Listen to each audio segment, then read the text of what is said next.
كنتم خير أمة أخرجت للناس تأمرون بالمعروف وتنهون عن. اسی طرح جو 12واں عمل جو ہے جس سے گناہ معاف ہوتے ہیں وہ یہ ہے کہ جو ہے نماز گناہوں کو مٹانے والی چیز. نماز خود بذات ایسا وضو کر کے نماز پڑھنا ہے، وضو کرنا گناہ مٹاتا ہے، نماز بھی گناہوں کو مٹاتی ہے. صحیح مسلم کی روایت ہے، نبی اکرم صلی اللہ علیہ وسلم فرمایا، عبداللہ بن مسعود رضی اللہ عنہ اس حدیث کے راوی وہ کہتے ہیں اور فرماتے ہیں، ایک آدمی رسول اللہ صلی اللہ علیہ وسلم کے پاس آیا اور عرض کیا، اے اللہ کے رسول صلی اللہ علیہ وسلم، میں نے ایک عورت کے ساتھ زنا چھوڑ کر باقی سب عمل کیا ہے، صرف زنا نہیں کیا. حدیث کے الفاظ دیکھیے، اس نے کہا، یا رسول اللہ صلی اللہ علیہ وسلم، ایک عورت سے میں نے مزہ اٹھایا مدینہ کے کنارے، اور میں نے سوائے جماع کے اس کے ساتھ سب کچھ کیا، زنا چھوڑ کر باقی سب کچھ کیا.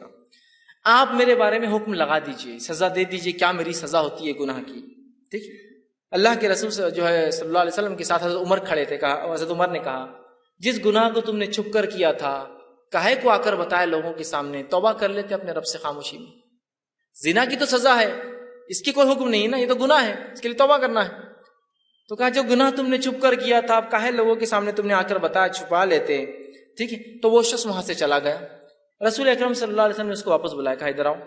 وہ شخص واپس لوٹ کر آیا، اور واپس آنے کے بعد آپ نے کہا، اس شخص کو کہا اور فرمایا اور کہا، چونکہ وہ شخص آیا تھا اور اللہ کے رسول کے ساتھ نماز بھی پڑھی تھی، چونکہ اس کی آگے کی تفصیلی روایت آگے آ رہی ہے، وہ میں انشاءاللہ وہ بھی رکھتا ہوں. تو آپ نے فرمایا، کہا اقیم الصلاۃ طرفا النہار وزلفا من اللیل، کہ نماز قائم کرو دن کے وقت اور رات کے حصے میں. ان الحسنات یذہبن السیئات، اس لیے کہ نیکیاں گناہوں کو دور کر دیتی ہے. ذالک ذکر للذاکرین، اور یہ قرآن ایک ذکر ہے ان لوگوں کے لیے جو نصیحت حاصل کرتے ہیں، ذکر کرنے والے ہیں.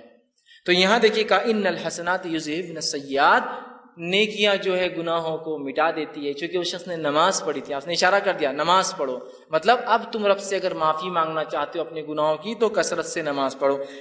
اسی جو ہے واقعے کے آگے اور تفسیرات صحیح مسلم میں آتی ہے. وہ تفسیرات ایسی آتی ہے کہ ایک شخص نبی اکرم صلی اللہ علیہ وسلم مسجد نبوی میں آیا، آپ کے ساتھ آپ بیٹھے ہوئے تھے صحابہ کے ساتھ.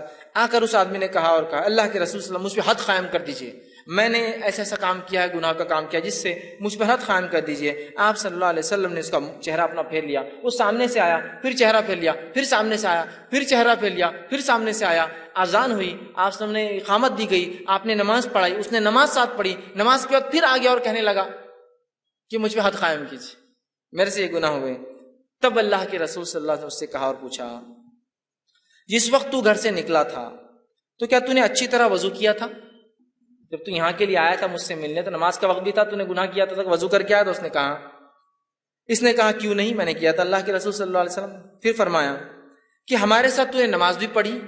تو اس نے کہا ہاں میں نے آپ کے ساتھ نماز بھی پڑھی ہے. تو آپ نے فرمایا، کہا اللہ نے جو ہے تجھے بخش دیا ہے اور تیری کوئی حد نہیں، اللہ نے تجھے معاف کر دیا ہے، تیری کوئی حد نہیں یاد رکھی. تو یہ روایت اس طرف اشارہ کر رہی ہے کہ انسان جس سے گناہ ہو جاتے ہیں، گناہ ہوئے ہیں جو پاسٹ میں پچھلی زندگی میں اس نے کیے ہیں، اب لوگوں کے سامنے جا کر رسوا ہونے کی ضرورت نہیں ہے، اپنے رب کے سامنے کثرت سے نماز ادا کرے، کثرت سے نماز پڑھے. اس لیے کہ نمازیں ان الحسنات یذہبن السیئات، نیکیاں گناہوں کو دھو ڈالتی ہے، مٹا دیتی ہے.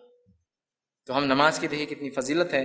اس لیے میں نے شروع میں کہا تھا نماز پڑھنے والوں کے بڑے فائدے، اس لیے کہ وہ بہت ساری فضیلتوں کا فائدہ یوں ہی اٹھا لے رہے بغیر سوچے سمجھے.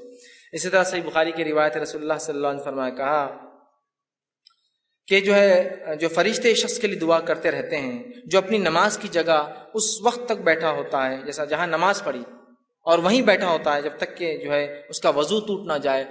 فرشتے اس کے لیے مغفرت کی دعا کرتے ہیں، اللہ اس کو معاف کر، اس کو بخش دے، اس پر رحم کر. جب کوئی وضو کرتا ہے، مسجد آتا ہے، نماز پڑھتا ہے اور جس جگہ نماز پڑھی وہیں بیٹھا ہے، ذکر کر رہا ہے، اذکار کر رہا ہے، تب جب تک وہ وضو میں رہتا ہے تب تک فرشتے اللہ کے دعا کرتے ہیں، اللہ اسے معاف کر، اس پر رحم کر، اس کی مغفرت کر، اس کو بخش دے. نماز پڑھنا ایک بہت بڑا عمل ہے، یاد رکھیے، اس کو ہم کریں، یہ معاف کر. اسی طرح